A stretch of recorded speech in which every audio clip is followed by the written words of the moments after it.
Okay, so thanks very much to the organizers for inviting me to the conference and to speak. It's very nice to be here. So the problem I wanted to talk about today is very simple to state. So let me write it down. Problem: minimize the dimension. Recording in progress. By dimension here, I always will refer to Hausdorff dimension. So we want to minimize the dimension of the Julia set over all transcendental entire functions. So over f, functions of a complex variable, taking values in the finite complex plane, transcendental entire. So meaning these are not polynomials, they have an essential singularity at infinity. So something like the exponential or the cosine. So there are two related problems, which I'm not going to talk about, but let me mention them in passing. One is sort of a very different problem of maximizing the dimension of the Julia set of f, where f is a polynomial. And another closely related problem is minimizing dimension of Julia set of f, where f is allowed to have poles. So it has an essential singularity, but it's also allowed to take on the value at infinity. So those have different stories. I won't cover them, so I can get to some mathematics today. So the history here for this problem is a bit shorter. So first of all, due to Baker, the Julia set of any transcendental entire function always has to have a non-trivial continuum, meaning connected set containing more than one point. And so in particular, the smallest we can get here is 1. So namely, everything here is dimension at least 1 for f transcendental entire. And Gwyneth Stallard, in a series of papers, obtained everything between 1 and 2. So let me pause here and say that the first examples where the Julia set of a transcendental entire function was computed was the exponential map. So this is due to Mizhurevich in the 70s, I believe, who computed the Julia set of the exponential map as the entire complex plane. And later, McMullen proved dimension 2 for certain Julia sets of standard sine and exponential.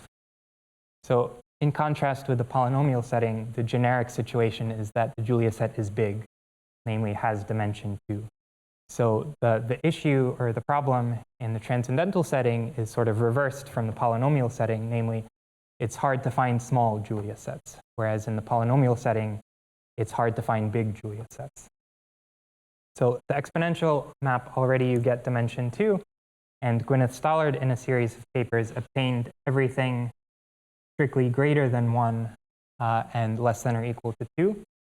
And she also proved that if you restrict to the class of transcendental entire functions with bounded singular values, that you can't do any better than this, that you can't actually get 1.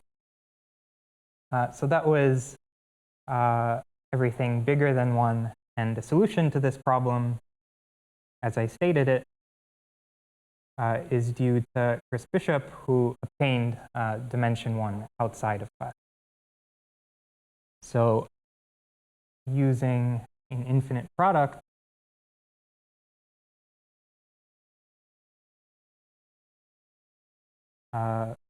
just a few years ago, it was published in 2018. So Chris just wrote down an explicit infinite product and proved that the Julia set had dimension 1. So what I wanted to talk about today was joint work with Jack, where we have the same result, but we do it with a different method. Namely, we do it with quasi-conformal surgery.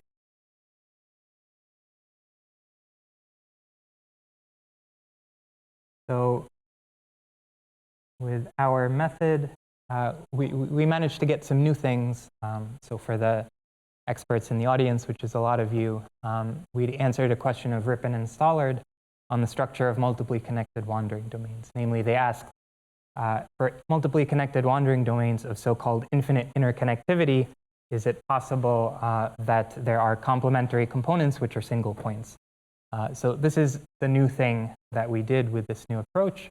But today I just wanted to focus on how can we get dimension 1 transcendental Julia sets using this quasi-conformal surgery approach. And in particular, what are the advantages that the quasi-conformal approach has versus the seemingly simpler approach of just writing down an infinite product? Right, so let me describe to you how we define this entire function. So I'm going to tell you what it does on the positive real axis. And it is radially symmetric. So if I tell you what it does on the positive real axis, you know what it does on the entire complex plane. So it behaves as a monomial in most places. So in a disk around the origin, it behaves as the following monomial. There are some parameters here. So the CKs are not important to understanding what's going on here. They're just some non-zero complex constants. More importantly, though, are these degrees, which are going to be denoted by nk. And they're just powers of 2, but we have a big head start, say like 2 to the k plus 100. So the function that I'm defining, it behaves as this monomial for a while until we decide to interpolate between a monomial of 1 degree higher of 2. So, sorry, degree power of 2, but 1 higher. So here we have z gets mapped to c2. Again, c2 doesn't matter, but the degree jumps up by a power of 2. And similarly, we keep going for some time until we decide to interpolate again. And we interpolate between the next higher power of 2. So z gets mapped to c3, z to the n3, and so on. So what I'm describing here is a quasi-regular map. So this defines a quasi-regular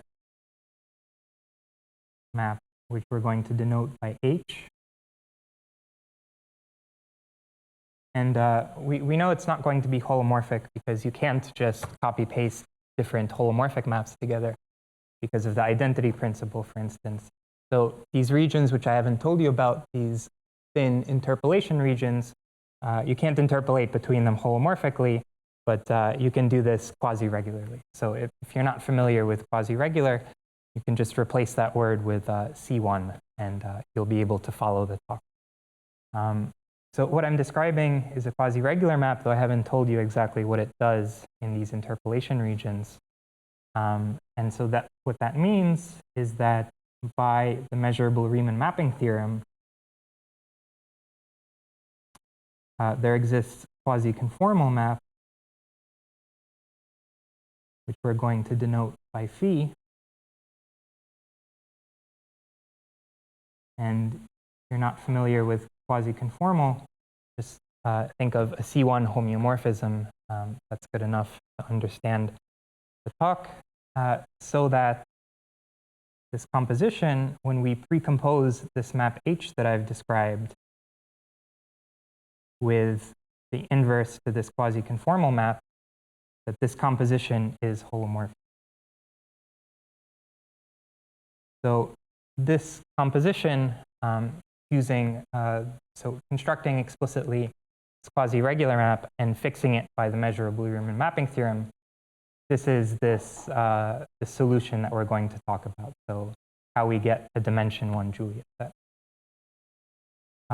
And this can be done so that P is close to the identity in some sense. So by an application in particular of the Teichmüller-Wittig-Zielinski theorem, we can deduce that this ratio goes to 0 as z goes to infinity. So you can think of this as some statement qualifying that phi isn't too far from the identity.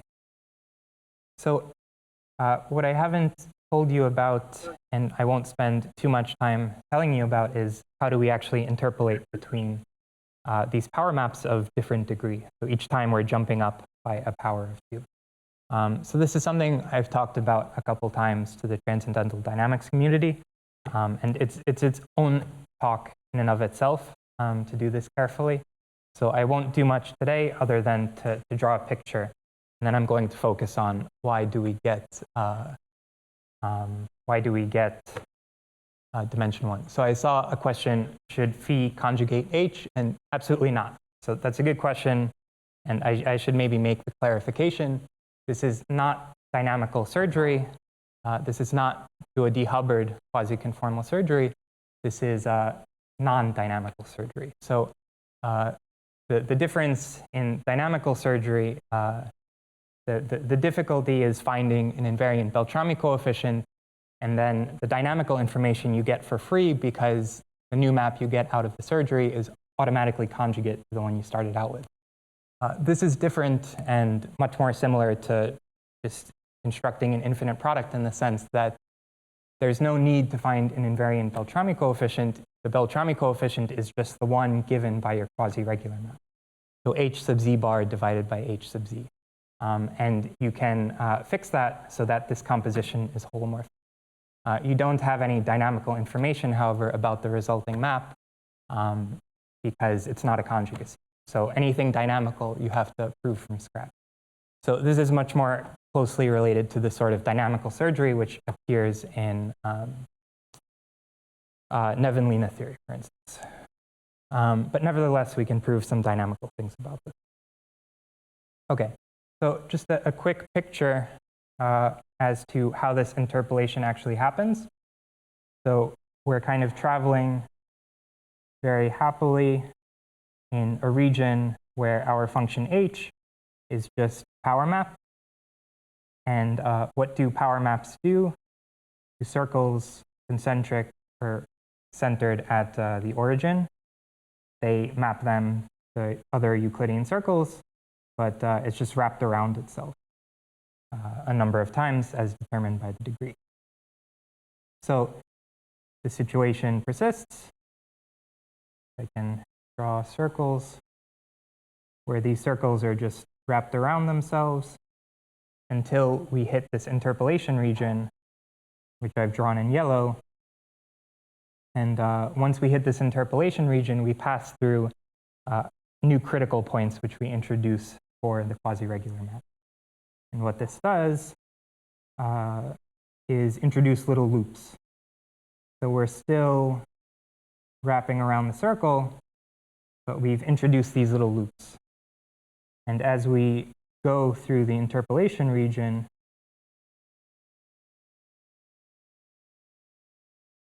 what happens is these loops that have been introduced get bigger until we exit the interpolation region, at which point they have just become new laps that we're doing around the image circle.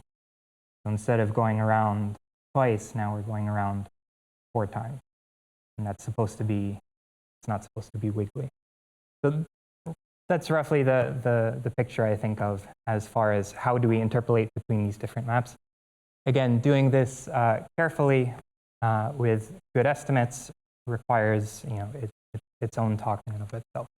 But roughly speaking, that won't be so relevant today. What matters really is that the function behaves as a monomial in these large regions. Right, so from here, that's again the description of how do we come up with this function. We build a quasi-regular map, we correct it by the measurable room mapping theorem, and that's our entire function. So the game here is to try and deduce fine estimates about the correction map so that we can actually prove some dynamical statement about the map F. So if phi was just the identity, well, then hopefully we could do whatever we wanted because we just have an explicit formula for H. But we have this mysterious factor phi, which we have to estimate if we want to prove anything dynamic. So this is very analogous to an infinite product approach.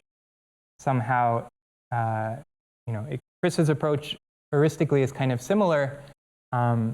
You have an infinite product, and there are some parameters that you choose so that that infinite product is really well approximated in large annuli by certain monomials in that infinite product, so by certain factors.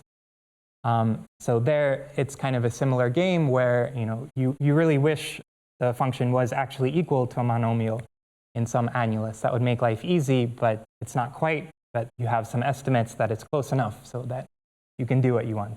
So in some sense, this is similar, although it's completely different. It's by quasi-conformal methods, where we wish our function was just h, but we have to account for this phi factor. So that's where the difficulty is. Great. So how do we get dimension 1 Julia set out of this picture? So here I want to draw the following set of annuli. So we'll split up the plane into some annuli which are going to be alternating in some sense. So give me just a second to draw them. So this is one advantage of the iPad, is I can do this much more quickly than on the blackboard. And one more. All right, so we'll give these alternating names. So alternating will be A and B. And we'll just label them in increasing order, etc. So these are chosen, or the function is chosen, so that we have the following mapping behavior. So I'm not going to give a complete description of the Julia set of F, but I'll give a description of the most important part of the Julia set of F with respect to the study of its Hausdorff dimension, namely the part of the Julia set where the dimension is supported. So how does F map these annuli? Well, here we have a copy of A2. And how F maps the annulus A1? Well, the image of A1 under this annulus is going to swallow up A2. So the inner boundary of A1 is going to map to the left of the inner boundary of A2. And similarly, for the outer boundary, it's going to map outside of the outer boundary of A2. And on the other hand, for the B's, we'll have a different behavior, namely the image of B1 is going to be strictly contained inside of B2. So these annuli that I've drawn, you can think about them as, or they are annuli around the origin. I'm just not drawing that because it would be difficult to draw. So I'm just drawing what these annuli look like in a neighborhood of the positive real axis. Right, so we have this mapping behavior where A1 swallows up the next, so the A1 swallows up A2 under the image of F, whereas the B's are mapped inside of the next one. So similarly for A2, and it's important I do one more iterate here. So B2, A3, B3, etc. So A2, what happens is, again, the image of A2 swallows up A3.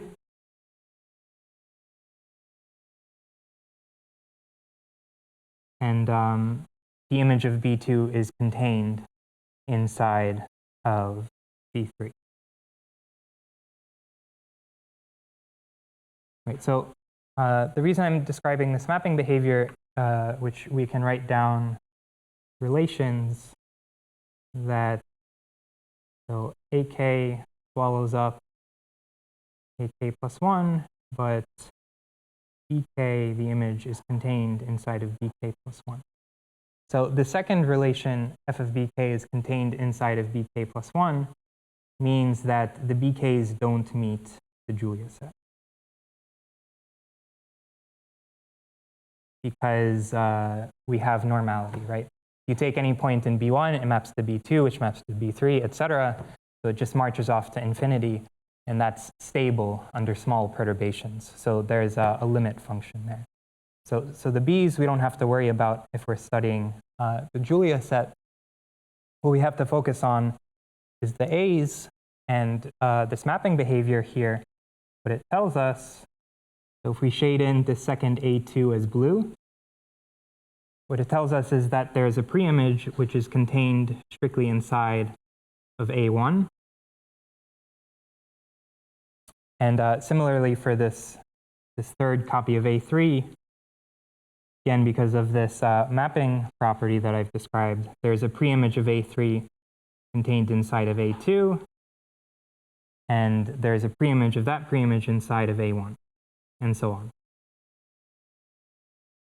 And so what you can tell is happening is these annuli, these pullbacks are getting thinner and thinner, and they're going to be limiting on some Jordan curve here. And so this is a limiting Jordan curve.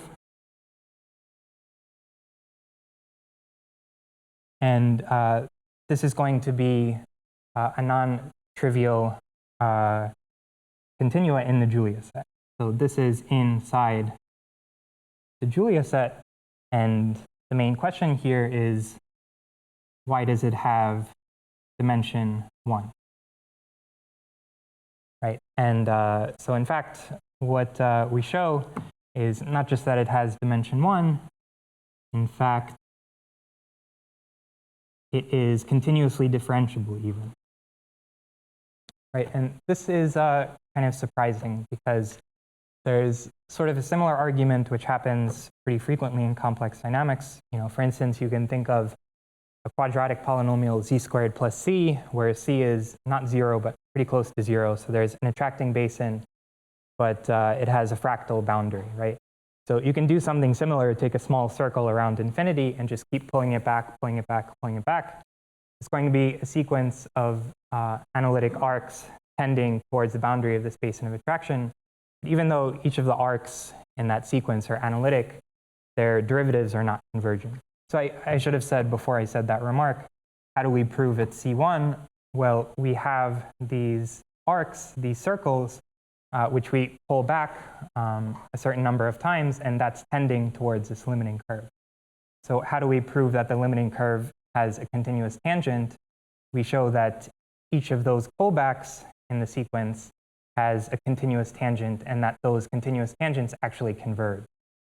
Right, so this remark about the quadratic polynomial, I'm just saying that this usually doesn't work. Right, even if you have pullbacks and they're analytic and you're pulling them back under nice functions, usually you're limiting on some Jordan curve, which is a fractal, definitely not continuously differentiable. So this is somehow surprising that this argument works, but it does, and so this is what I want to describe to you in the last 8 minutes or so. So what's important here is this exact expression that we have for our function, right?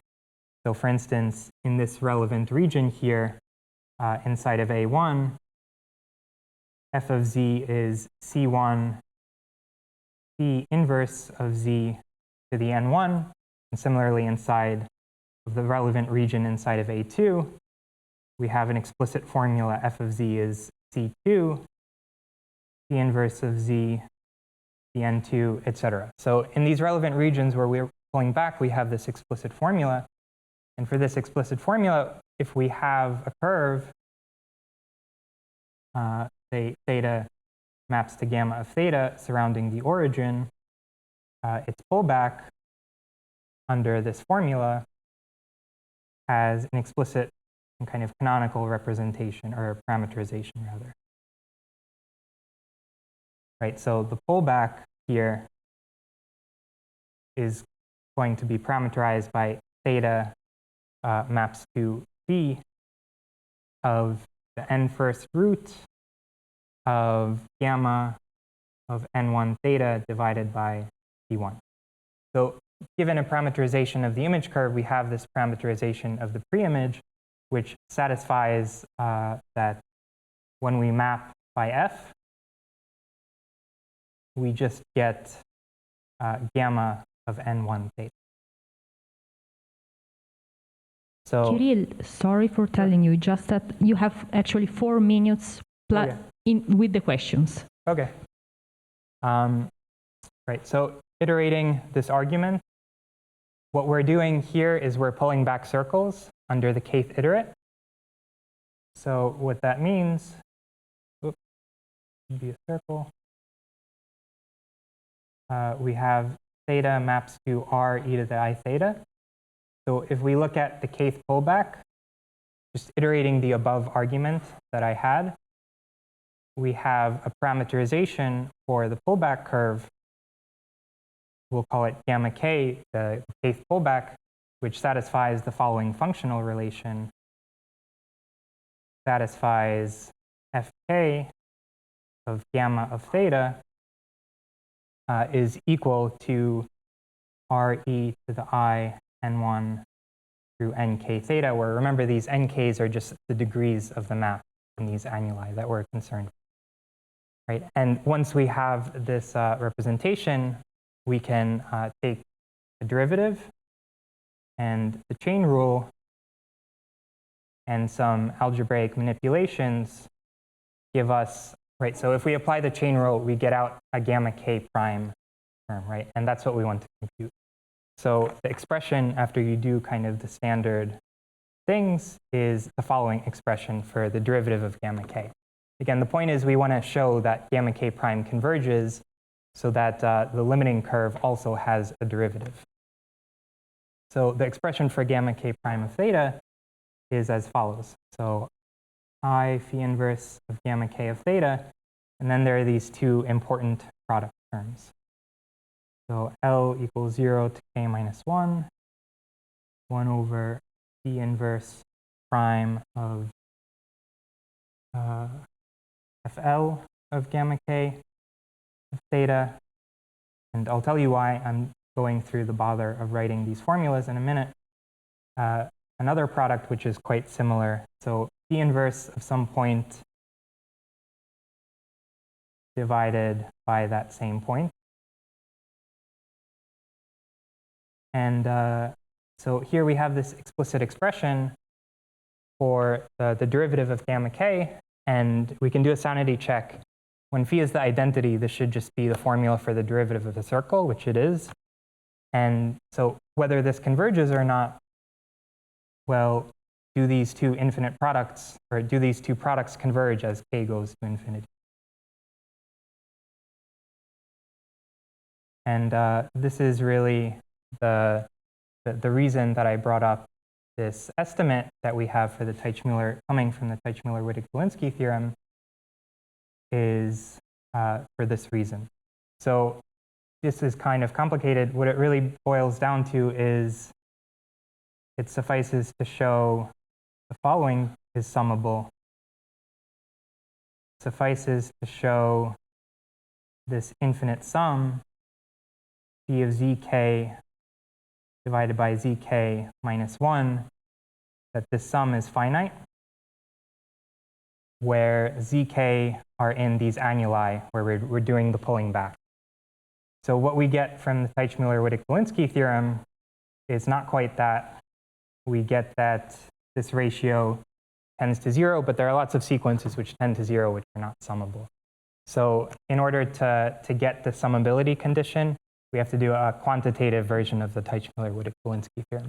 So here, let me just say in words, because I'm running out of time, that there we appeal to a result of Shishikura, where he did something very simple. So he proved a quantitative version of the Teichmüller-Wittig-Zielinski theorem for very similar reasons. There was some dynamical application using this non-dynamical quasi-conformal surgery. So the application was with Marti Pette.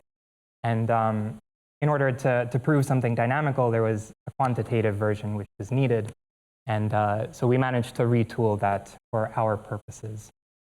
So there, Teichmüller-Wittig-Zielinski wasn't quite good enough. We needed summability for this condition.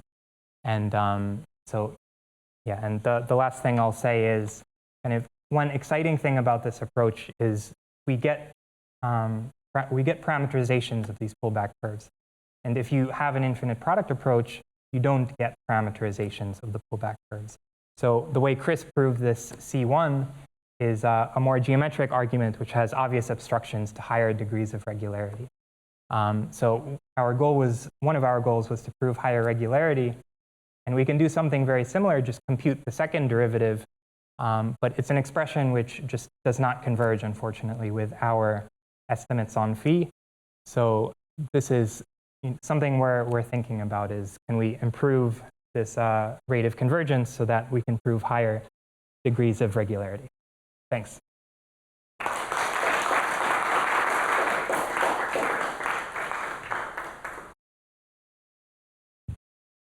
Questions?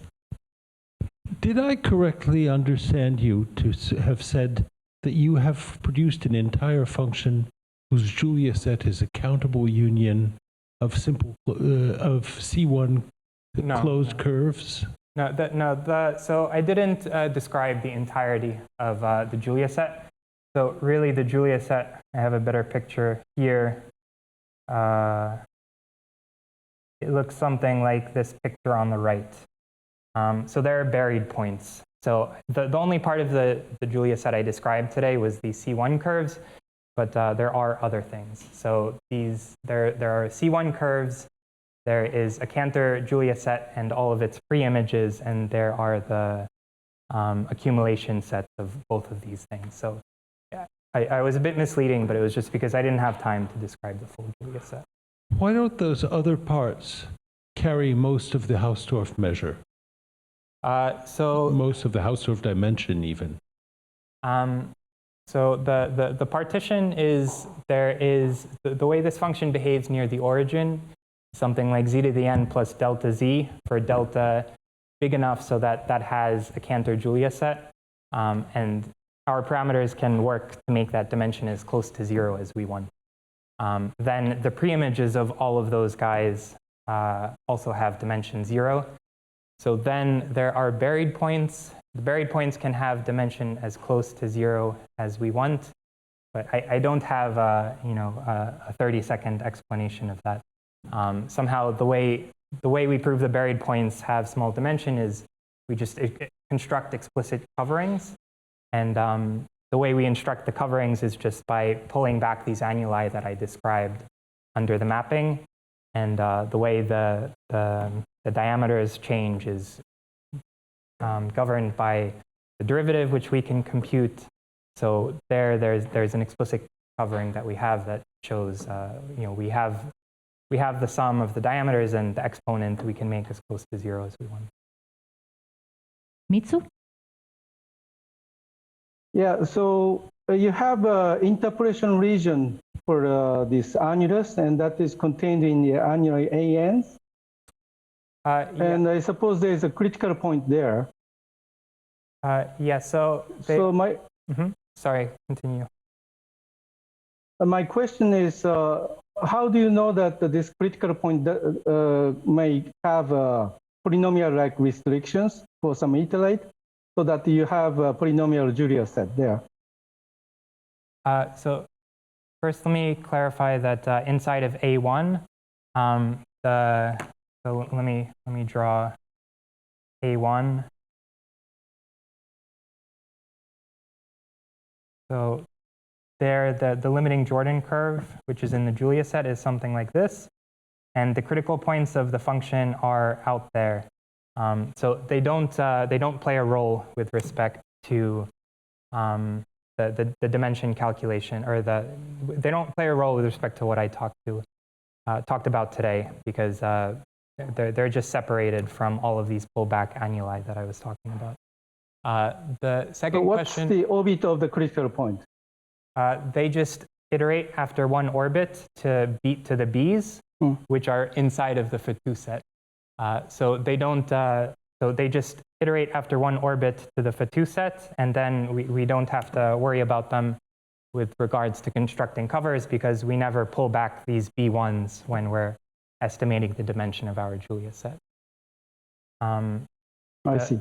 Yeah. So, and one thing I didn't describe is near the origin, it's actually not z to the n1.